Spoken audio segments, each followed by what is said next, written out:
Hello and welcome to another episode of the Movie Garage. I think we're up to about episode 33, 34, something along those lines. I don't know. It'll say in the description, something like that. We've been gone for quite a while now. Only reason is because lockdown, COVID, there's not really been any movie news, there's not really been anything to talk about. So we didn't really see the sense of just coming on here and just talking crap. So we decided to go on a bit of a break. So yeah, we're back now. Same kind of thing, same kind of format. You may notice it's just me. I'm Jay, by the way, one of the hosts. My counterpart, who's normally here, Gary, unfortunately couldn't make it tonight, but we're making an effort to try and put out some more content, so people aren't just sat around wondering where we've gone. I hesitate to say we've got fans, but you know what I mean, like people who actually bother to listen to us every now and again. Yeah, they might just like it. It might be something that soothes you to sleep. I don't know why. I imagine that's more creepy than anything. But so yeah, so you just stuck with me this week. We're going to try and get out like a show a week. So sometimes it'll just be me, sometimes it'll just be Gaz. Hopefully most of the time it'll still be the pair of us.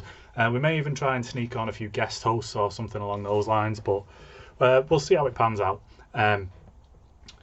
Stuff is slowly getting back to normal now-ish. I really hesitate to say that. We don't know. Still seems like there's a hell of a long way to go. But vaccines over here in the UK, they seem to be doing pretty well. Unfortunately for the likes of me and for the likes of Gary as well, we are relatively fit, relatively young people. So we're quite at the bottom of the barrel. It's looking like my vaccine, if it comes along, will be probably end of summertime if everything goes to plan and there's no more shortages. Apparently the big shortage is about to kick off. But yeah, we'll see. Everybody's hopeful, fingers crossed. Things are starting to kick off again in the entertainment industry. There's more things getting produced, there's more things starting production that we're maybe a bit hesitant to before. Restrictions seem to be lifting. Everybody's going to Australia to make movies.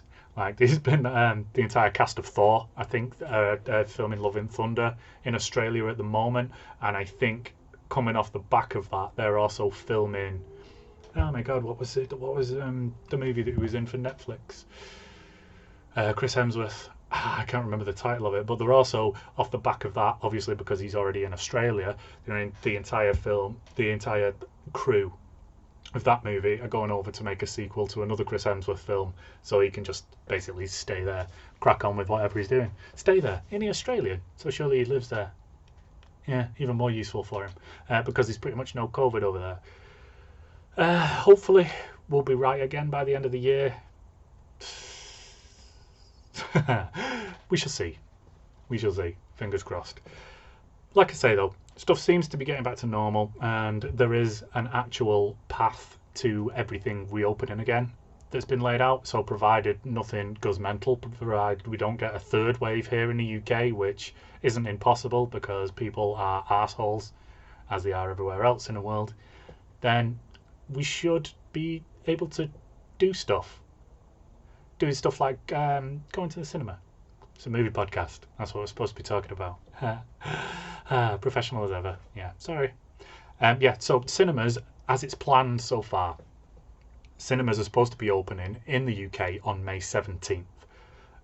We don't know as of yet what the plan is for that opening, whether it's just going to be an opening, everything's back to normal, whether it's going to be like 50% capacity, which would be a really good idea for now, wouldn't it? Whether it would be you've got to wear a mask, which would be a really, really good idea. I wouldn't mind doing that. I'm really dying to go to the pictures again, you know. I hadn't been for quite a while before lockdown started, but it's one of those things. I was talking to a woman the other day, and I was like saying, I just want to go out for a beer. I just want to go and meet my mates and just go for a nice sit-down, chilled-out beer. I also want to go on a big rager and get hammered, but that's another thing. One will probably turn into the other when it finally does happen. But it looks like that's still a couple of months away. Beer gardens are supposed to be opening next month, mid-April, and then indoor pubs the month after that. Again, we'll see. And she was saying that she's not asked because she doesn't go out. And I was like, yeah, but you say that, but you knew you could go out. That's the thing, isn't it? You might not do something for ages, but you know you could do it if you wanted to, and now you can't do it. It's you start to miss it. You start to miss stuff that you didn't even do before just because now you can't do it. That's me with the cinema at the minute. I really, really want to go. Yeah, but we'll see. I don't even know which movies are going to be released in the cinema right now. HBO Max, especially, they seem to be leading the way. Is leading the trend of releasing. They're saying they're going to release in cinema and digitally at the same time, so you'll be able to sit at home and watch a movie, or you'll be able to go out and go to the pictures. Gives you a lot of choice. I'm assuming you'll probably pay a bit more actually for staying at home and watching the film, but it's your preference, isn't it? At the end of the day, I still love to go to the films. There's some movies that you've got to see on a big screen, isn't there? There's always like the big summer blockbuster that comes out.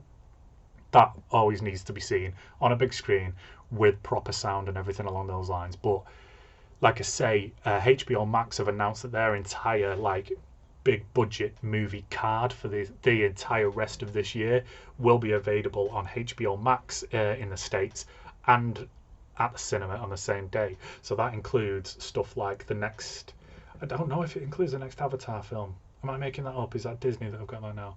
I'm not sure. But it definitely includes the next Matrix movie, which is going to be absolutely huge. Mortal Kombat's supposed to be doing that. I don't know about... So Godzilla and Kong. Godzilla and Kong has been released already in some places in Asia. I'm assuming that's where there is no COVID. I'm assuming it's just had a theatre release over there in places where it can, because they got hit first. They got hit hardest, but they also implemented like the strictest lockdowns. So now in Wuhan, where this COVID all started, they're just completely back to normal life. There's pictures on the internet of everybody going to raves and stuff, and I'm so fucking jealous. Again, another thing, I hadn't been out on like a massive big night out for at least a good 6 months before lockdown even started, and now I just want to do that. Just really want to do things. Feels like I'm in prison. So yeah, because all their cinemas and stuff like that are reopened, it's had a really, really good box office start. Godzilla vs. Kong. Apparently, it's due to be released digitally over here in the UK, and I think on the rest of the world on April 1st. So it doesn't look like they are looking at a cinema release for it everywhere else in the world. Again, I think it's going to be one of those things where if they can, they will. If not, they just need to get it out there as much as possible. Because of the way it's being released, there'll probably be a charge for it, I'm assuming. So it'll basically be like buying the DVD early, but you'll only be able to rent it for a couple of nights, like they've done with a few films before, which works out quite well. It's definitely something I'd look into doing. There's been a few animated movies that have done it that way. Unlike stuff like the Snyder Cut, which was a really, really, really nice surprise. So in the UK, we don't get HBO Max, but HBO have got a really good deal with Sky Television. So in theory, everything that's released on HBO Max should drop on Sky Cinema. Like I say, some of it will probably be pay to view, like all the big blockbusters and stuff like that. I can't see them wanting to lose money by not having a charge, but I imagine it'll be about £15, something like that, to rent it. For me, that's worth it. I still will. There are films that I definitely want to see enough to pay that for. I really want to see like the new Mortal Kombat film in a cinema, but it's released before then. I don't know whether they're going to be releasing that digitally at the same time. I think that's again on the HBO Max card. I'll have a look. If you follow us on Facebook, I'll have a look for the entire list that they've announced that they're going to release on HBO Max at the same time as in the cinema, and I'll post that this afternoon. So the release date for the next Mortal Kombat movie is on the 16th of April this year. This year? Yeah, of course it's this year. Why would I be talking about next year? No one gives a shit about that yet. Yeah, my world might not be here. If we get another wave of COVID, then we're all fucked, aren't we? But anyway, yeah, so that's released on 16th of April, and that is definitely a movie that I wanted to see in the cinema. The trailer that's just been released, the full trailer that's just been released for that Mortal Kombat film, is insane. It looks absolutely incredible. Apparently, the directors and producers were saying that they played with the R rating as much as they could before getting banned. So the finishing moves that they've done in there, which you see a very brief glimpse of in the trailer, look like they're going to be amazing. They've gone like full hog. The fighting looks incredible as well. Everything that you see in the movie trailer looks absolutely brilliant, and I can't wait to see this film. I imagine I'm going to end up seeing it at home rather than in a cinema, because I'm definitely not waiting the entire month of April and halfway into May to see that film. So if it does drop on Sky Cinema or Sky Box Office, whichever they're going to do it, then I'll definitely be picking that up. Like I say, it was a real nice surprise coming home week before last. I think it's been now. I think it's been about 2 weeks since the Snyder Cut was out, and that just dropping on Sky Cinema for free. That was real nice. I'm not going to talk about it that much. I'm going to try not to talk about it that much, because I know Gary's watched it as well, and the pair of us have been sending messages a little bit backwards and forwards. I think we're probably just going to dedicate an entire show to chatting just purely about that film and what we thought of it, all 4 hours of it. If you don't know the story, Zack Snyder, who made Batman vs Superman and made Man of Steel before that, started to make the Justice League movie, but unfortunately, due to a family tragedy, had to drop out of the production of the film. Joss Whedon then took over, and he gave us what then became the cinema release of the Justice League film, which was very poorly received. I kind of like that movie. There was a few dodgy bits in it, and everybody takes the piss out of it because at the time, Henry Cavill, the guy who plays Superman, was also filming his role in, what was it, Mission Impossible, whichever Mission Impossible he was in, and he had a moustache at the time, and the guys on Mission Impossible wouldn't let him shave his moustache off to go back and do reshoots for Joss Whedon, so they had to CGI the moustache off his face, and he looks like, in some scenes, some Play-Doh that's had the shit kicked out of it. That's not in the Snyder Cut, obviously. I think Snyder said before it was released that he hasn't used a single frame of Whedon's footage that he shot as extras for the film. It's 2.5 hours longer. Like I said, it's a 4-hour long cut of the movie. Some bits are the same, some bits aren't. Don't want to get into it. But I think that DC, so there was a report out the other day that said there is a civil war going in within the DC movie side of things, because half of them want to let Snyder just go for it and let them do whatever vision that he had, and the other half are saying no, not a chance, it was one and done, we can't give in to these fans, it's gross. I think that DC thought that was going to be the end of it. I think that DC thought if they gave the fans the Snyder Cut that they petitioned for, that they shouted and yelled for all over the place, that would be it, job done. Definitely not. As soon as the Snyder Cut dropped, the hashtag Restore the Snyderverse started. According to like recent Twitter figures, that's been retweeted over 1 million times. So now people are petitioning to reinstall the entire Snyderverse, which apparently he had plans for another 2 Justice League movies that follow on from the Snyder version of the Justice League that's just been released. There are a lot of mad rumours going on the internet about what he wanted to put into them. I'm hoping that 50% of them aren't true, but with Zack Snyder, you never really know what you're going to get. It could be all over the show.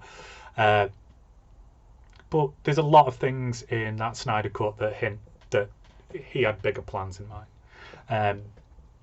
We shall see. It seems to have gone over really well. It seems to have been massively, massively popular. It was released on the same weekend as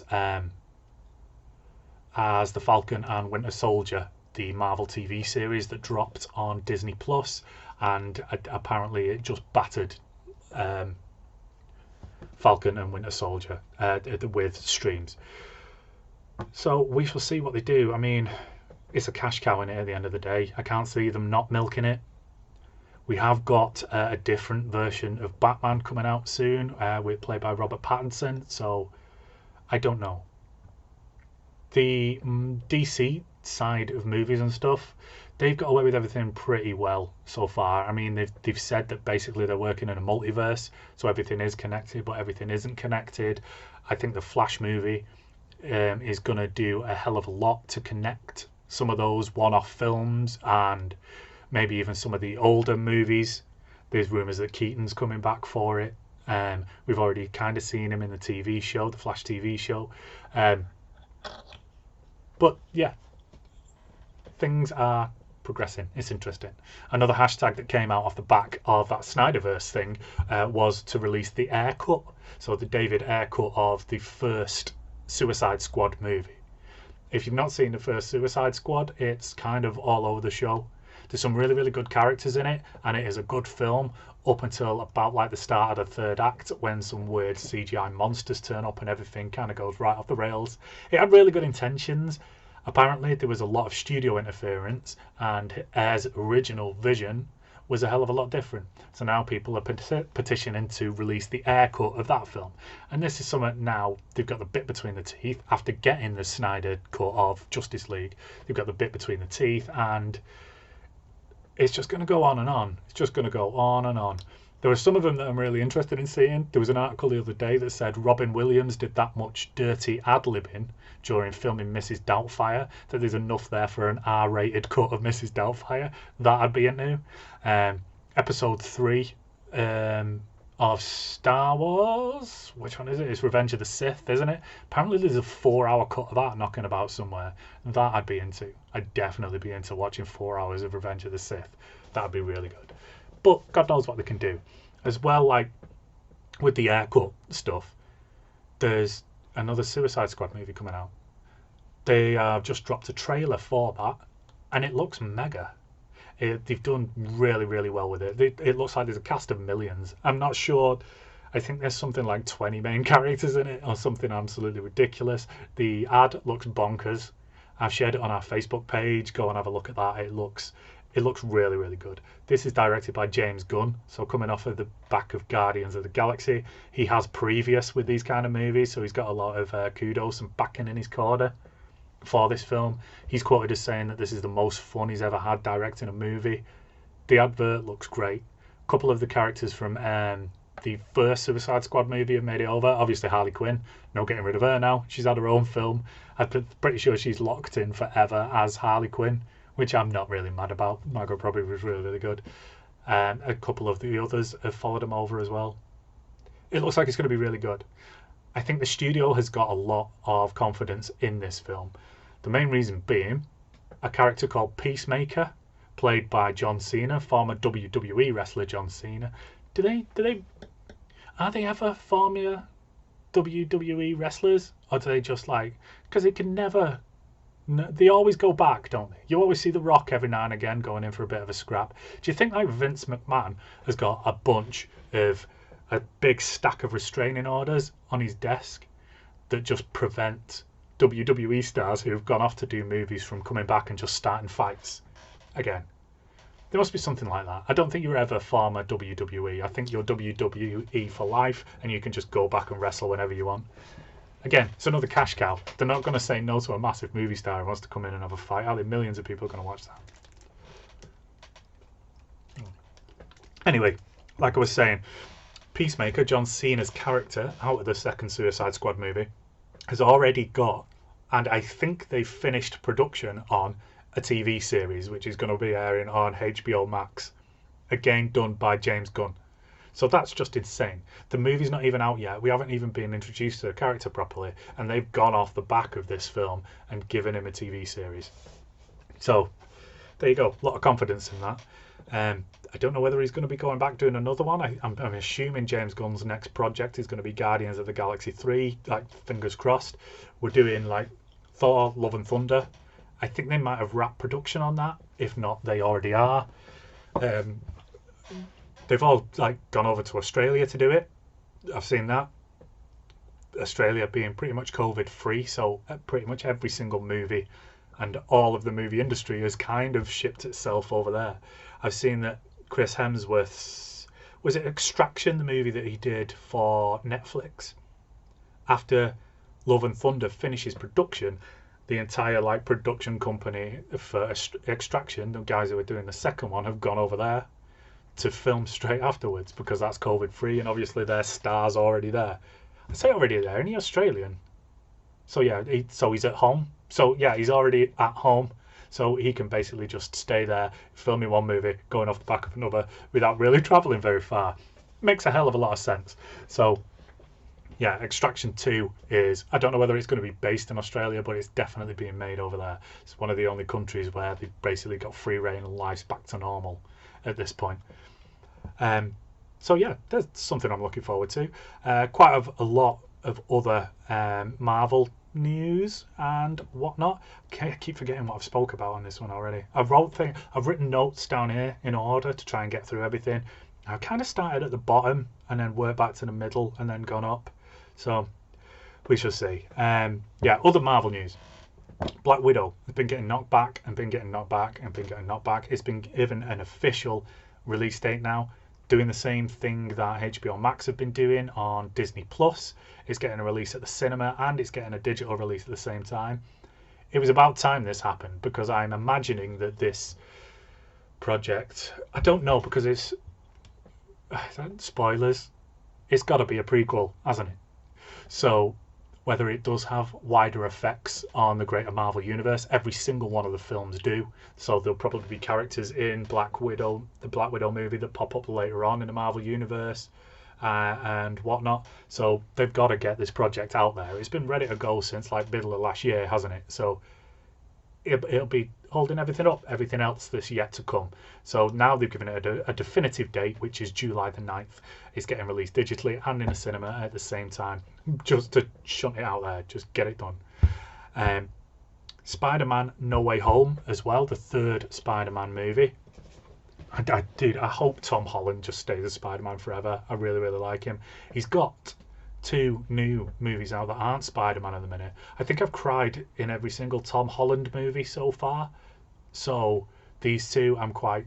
There's one called Cherry with the Russo brothers, the guys who did Avengers. I think it's written by one of the Russo's wives, but then the Russo brothers directed and produced it, which just looks insane. Cherry on Apple TV. I've not watched it yet. I've got Apple TV, but like I say, I'll probably end up crying. It looks really weird. He's like a guy who joins the army, who's fallen in love with a girl, who robs a bank at one point. Looking at the advert, it looks bonkers. It'll be amazing because Holland's incredible in pretty much everything that I've seen him in so far. And he's also got another one on. I can't remember the name of it off the top of my head, but it's just a bunch of dudes. It looks like the end of the world or something, and they've never seen a girl before. But like, plot twist, you can see and hear people's thoughts. Their thoughts like manifest out of their head. It looks really, really mad. If you follow us on Facebook, when I post this video, I'll post a link to the advert to both of these movies that I've spoke about underneath, so you can have a look at them and see what I'm talking about. But it looks crazy. That one's also got Daisy Ridley in. I don't know whether that's her first thing since Star Wars, is it? Not sure. Or whether I've just not seen her in anything. God knows. But yeah, she's definitely in it. She's the female lead playing opposite against Tom Holland. Yeah, so Spider-Man 3, No Way Home, has wrapped production with pretty much 0 leaks. There's not been really any photographs of anybody to do any big spoilers or anything like that. So the rumours are that Andrew Garfield and Tobey Maguire are both going to be in it, reprising the roles of Spider-Man. So it looks like it's going to be a bit of a cross-universe thing. It's been announced that a load of bad guys from previous Spider-Man movies are going to be in it. So like Doc Octopus from Spider-Man 2, Tobey Maguire's Spider-Man is going to be in it, and a few of the others. So whether they're going like Sinister Six route or anything along those lines, and don't know what is going on with regards Morbius, which is a movie that's coming out pretty soon as well. Don't know whether that's going to be connected in it, but if you've seen the advert for Morbius, you'll know that Michael Keaton, who played the Vulture in the first Spider-Man movie, Tom Holland's Spider-Man movie, makes an appearance in the Morbius trailer as the Vulture. We're assuming, because it's all in the same universe. You can't really have him in as the same character. So there's that link there. And obviously Spider-Man's around, there's a big graffiti picture of him, but what universe this is in, we don't really know yet, because the suit looked like the Tobey Maguire suit, I think it is, that's been pictured, rather than the Tom Holland one. So everybody's kind of thinking that everything's in different universes now, and it's all gonna fall into one. Venom as well, the second Venom movie with Carnage is being made at the moment. Whether that's going to come into it or not, no one really knows. They've managed to keep this so well undercover, considering the massive scope of the project. Tom Holland is quoted as saying that it's his favourite Marvel movie, and it's the biggest single character-driven movie that's been made so far. So like you've got, well, I imagine like Captain America was probably the biggest one up to now, Civil War, because you had all the other characters coming in and that.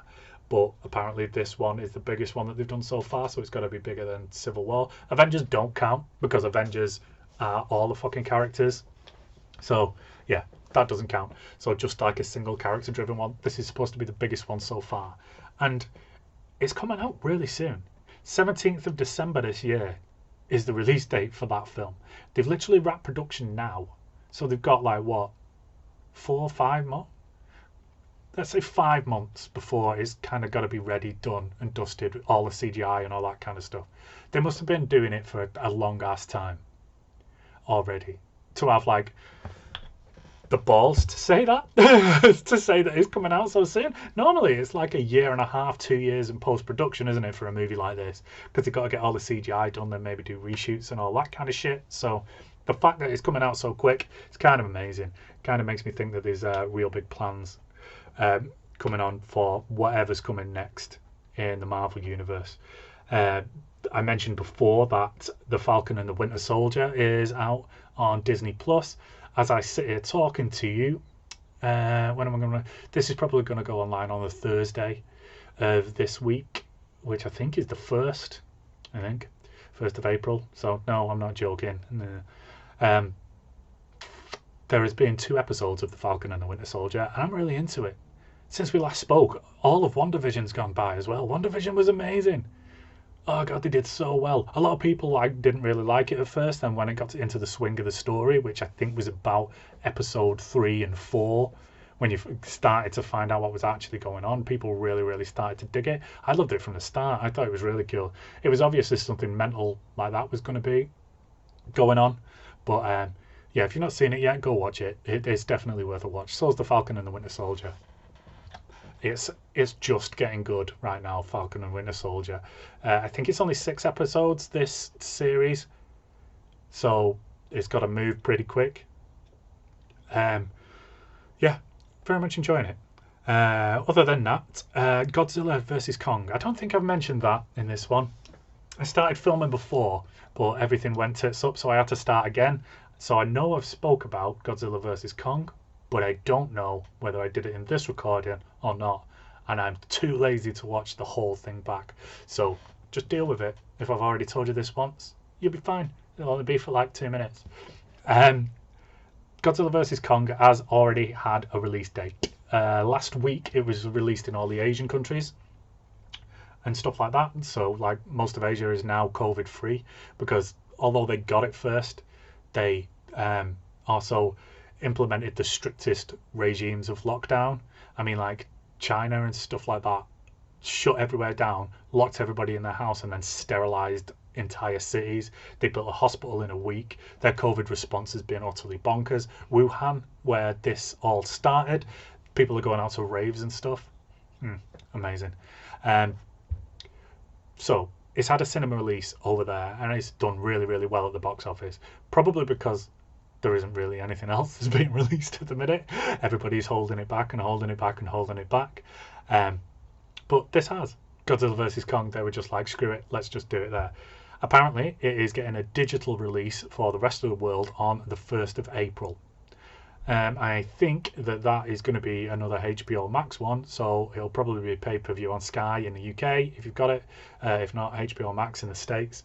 I'm really looking forward to this film. I liked the Kong film that they did, and then the Godzilla film that they did with Millie Bobby Brown and her piece of crap mum in that movie. God, she was the worst. properly glad that she died. I thought she was going to get like redeemed and live at the end, but no. Good. Kill her. Dead. Yeah, so Millie Bobby Brown's back in Godzilla vs. Kong as the same character that she played, which is brilliant because she's an amazing little actor. Can't wait to watch this. It's going to be really good. The adverts look amazing. There's a full-on punch-up between the two of them on a boat at one point. People are spreading theories around already. I'm not going to say any because it's kind of a spoiler. The producers are saying that one of them definitely dies. Either Godzilla or Kong will not live past this film, which we all know right now is bullshit, right? Yeah, they're not going to do that. The two biggest monsters in movie history beating the crap out of one another, they're not going to tie their pockets shut by permanently killing one of them off. So, even though they say it, don't expect it. It'll be fine. So yeah, 1st of April, we're definitely going to get it all watched at home. Yeah, finally now, an advert dropped today. What's today? So today, filming this, is Tuesday the 30th for The Bad Batch, which is a spin-off of the Clone Wars the Star Wars Clone Wars series that featured the 99th Clone Battalion, which are like all the offshoots from the clones. It looks pretty good. I didn't really see the point in it. This seems to be something they're making it just for making its sake, just because they can and it's not costing them much. But the advert actually looks pretty decent. I'll definitely watch it. I'm pretty much up for anything Star Wars, so if it comes on, I've got Disney Plus, it'll be free for me. So there you go. It's kind of a no-brainer. There'll be like half-an-hour episodes.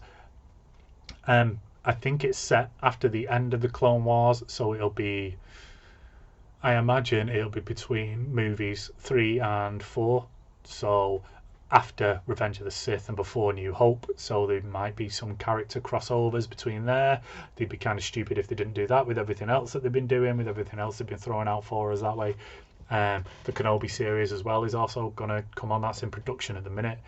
Pictures knocking about a Ewan McGregor looking jacked on his way to getting nice and pumped up for playing Obi-Wan Kenobi, even though it's probably just going to be him sat in a desert for however many episodes. Hayden Christensen has been confirmed to return, which is like, people are really going mad about it, but unless they're going to completely destroy Star Wars canon, they can't have them meet, can they? That's it. Right now, as you leave it at the end of Revenge of the Sith, Obi-Wan thinks that Darth Vader, Anakin Skywalker, is dead. Okay, so he has gone into hiding on Tatooine to protect Luke, thinking that his former apprentice, who turned to the dark side, is now dead. We know that he isn't. Obi-Wan doesn't know that yet. So obviously he's going to find that out, but what happens afterwards, we shall see. They can't really have them meet. That's the point. Yeah. Anyway, I think that pretty much wraps us up for what I wanted to talk about. Like I said, I just wanted to get the ball rolling and get the show up and running again. It's probably going to be like this a few times. We shall see. We shall see. Gary's very much interested. He's very much chomping at the bit to get involved. Unfortunately, life gets in the way, as it always does. But until next time, thank you very much for watching. Thank you very much for listening. Give us a like and a subscribe. We're on YouTube, all under the Movie Garage, on YouTube, Facebook, Instagram are the main 3 that we do. You can listen to us on SoundCloud, or you can download the podcast on iTunes and listen to us that way. But until then, thank you very much, and I shall see you next time.